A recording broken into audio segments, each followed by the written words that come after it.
नमस्कार दोस्तों, 25 जून 1975 पूरे देश भर में एक्सटर्नल इमरजेंसी लागू कर दी जाती है और 21 महीनों के लिए सबके फंडामेंटल राइट्स छीन लिए जाते हैं। कई अपोजिशन पार्टी के लीडरों को जेलों में बंद कर दिया जाता है और इस दिन को इंडियन डेमोक्रेसी में काला दिन के नाम से जाना जाता है।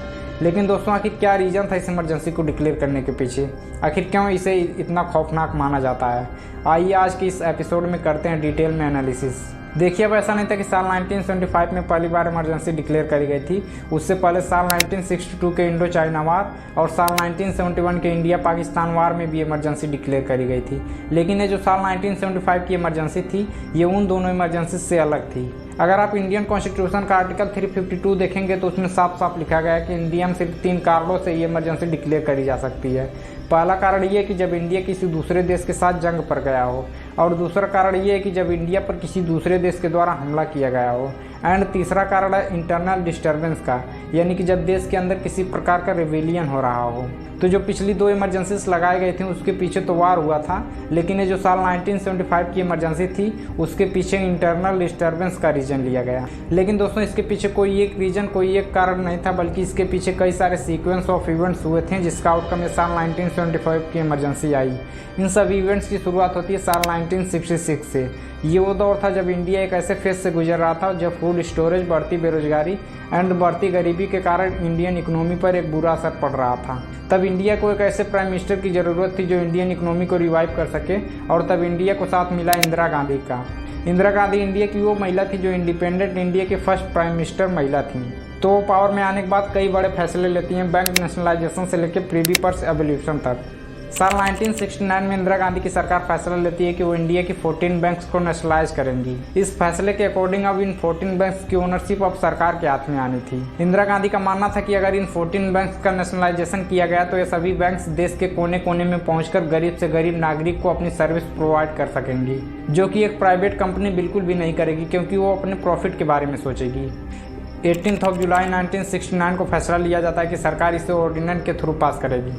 तो सरकार को रियलाइज होता है कि जल्दी पार्लियामेंट्री सेशन शुरू होने वाला है और इस सेशन को शुरू हो जाने से इस ऑर्डिनेंस को पास करने में कोई कठिनाई आ सकती है। तो सरकार जल्दबाजी में इस ऑर्डिनेंस को ड्राफ्ट करती है और प्रेसिडेंट के ऑफिस छोड़ने से पहले रातों रात ही इस ऑर्डिनेंस पर साइन करवाया जाता है प्रेसिडेंट का। सरकार के इस फैसले को आम जनता का सपोर्ट जरूर मिलता है, लेकिन बैंक्स के ओनर इस फैसले से बिल्कुल भी खुश नहीं होते हैं। तो उस समय एक बैंक था सेंट्रल बैंक ऑफ इंडिया, उसके एक शेयर होल्डर थे आरसी कूपर नाम से। वो सुप्रीम कोर्ट चले जाते हैं और सरकार के इस ऑर्डिनेंस को चैलेंज करते हैं। वो कहते हैं कि सरकार के द्वारा ये जो लिया गया फैसला है वो संविधान के खिलाफ है, क्योंकि ये डिस्क्रिमिनेट करता है इन 14 बैंक्स के लिए। साथ ही इसके लिए दिया जाने वाला कंपनसेशन का अमाउंट भी कम है। तो सुप्रीम कोर्ट सरकार के इस ऑर्डिनेंस को रिजेक्ट कर देता है। अब सुप्रीम कोर्ट का यह फैसला शेयर होल्डर्स के पक्ष में जरूर आता है, लेकिन इंदिरा गांधी अपनी इस हार को एक्सेप्ट नहीं करती हैं। वो कॉन्स्टिट्यूशन में अमेंडमेंट लेकर आती हैं और सुप्रीम कोर्ट के इस फैसले को रिवर्स कर देती हैं। सेम ईयर दोस्तों, इंदिरा गांधी के खिलाफ एक और केस हुआ था प्रिवी पर्स को लेकर। ये एक पेमेंट हुआ करता था जो इंडिया के प्रिंसली स्टेट के रॉयल फैमिलीज को दिया जाता था। साल 1947 में जब इंडिया को आज़ादी मिली तब इंडिया से जुड़ने वाले प्रिंसली स्टेट के रॉयल फैमिलीज के लिए गारंटी दी गई थी सरकार की तरफ से कि उन्हें एक खास तरह का पेमेंट दिया जाएगा। इसके तहत सरकार उन रॉयल फैमिलीज को कुछ पैसा देती थी। लेकिन इंदिरा गांधी को ये पेमेंट पसंद नहीं थी, तो उनकी सरकार एक बिल इंट्रोड्यूस करती है प्रिवी पर्स को ख़त्म करने के लिए। लेकिन ये बिल लोकसभा में तो पास हो जाता है, लेकिन राज्यसभा में पास नहीं हो पाता है। तो सरकार ने एक दूसरा रास्ता चुना और प्रोक्लेमेशन किया कि अब से सभी प्रिंसली स्टेट को रिकॉग्नाइज करना ही बंद कर दिया जाएगा। तो कोई प्रिंसली स्टेट बचेंगी नहीं, तो ये पेमेंट भी ख़त्म हो जाएगा। तो जाहिर था कि सरकार के इस फैसले से रॉयल फैमिलीज बिल्कुल भी खुश नहीं होंगे। तो एक बार फिर से ये बात सुप्रीम कोर्ट में गई, तो सुप्रीम कोर्ट इस प्रोक्लेमेशन को नल एंड वाइड कर देता है। तो एक बार फिर से इंदिरा गांधी की सरकार कॉन्स्टिट्यूशन में अमेंडमेंट लेकर आती है और इसमें साफ कह दिया जाता है कि अब से प्रिवी पर्स को पूरी तरह से साफ कर दिया जाता है, यानी कि ख़त्म कर दिया जाता है। अब आते हैं साल 1971 के समय में। इंदिरा गांधी गरीबी हटाओ नारे के साथ इलेक्शन लड़ती हैं और उन्हें एक बड़ी जीत हासिल होती है। वो अपने अपोजिशन में खड़े इलेक्शन कैंडिडेट राज नारायण को हराती हैं रायबरेली के सीट पर। इलेक्शन जीतने के बाद इंदिरा गांधी की सरकार 5 नवंबर 1971 को एक बार फिर से कॉन्स्टिट्यूशन में अमेंडमेंट लेकर आती है, जिसमें ये कहा जाता है कि सरकार कॉन्स्टिट्यूशन के किसी भी पार्ट में चेंजेस ला सकती है।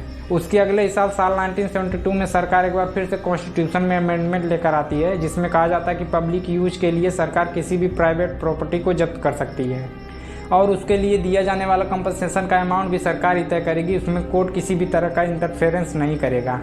तो एक बार फिर से सरकार का यह फैसला सुप्रीम कोर्ट में पहुंचा, जिसे केस फाइल किए थे केशवानंद भारती।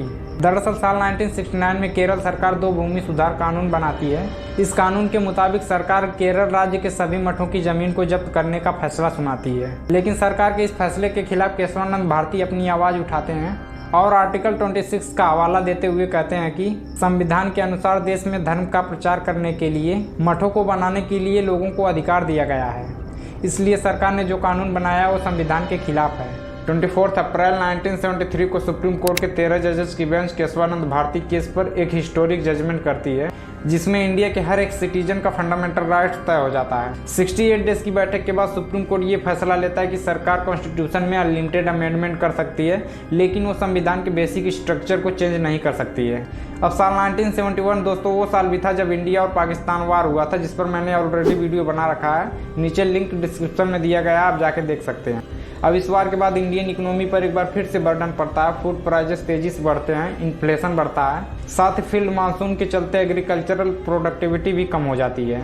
इसी बीच कांग्रेस सरकार में करप्शन तेजी से बढ़ने लगता है और कुछ यही हाल होता है स्टेट गवर्नमेंट का भी। साल 1973 में सिचुएशन तब बदल जाती है जब दुनिया भर में ऑयल प्राइसेस देखने को मिलता है। क्रूड ऑयल का प्राइस 300% से भी अधिक हो जाता है, जिसका सीधा असर पड़ता है आम आदमी के जेब पर।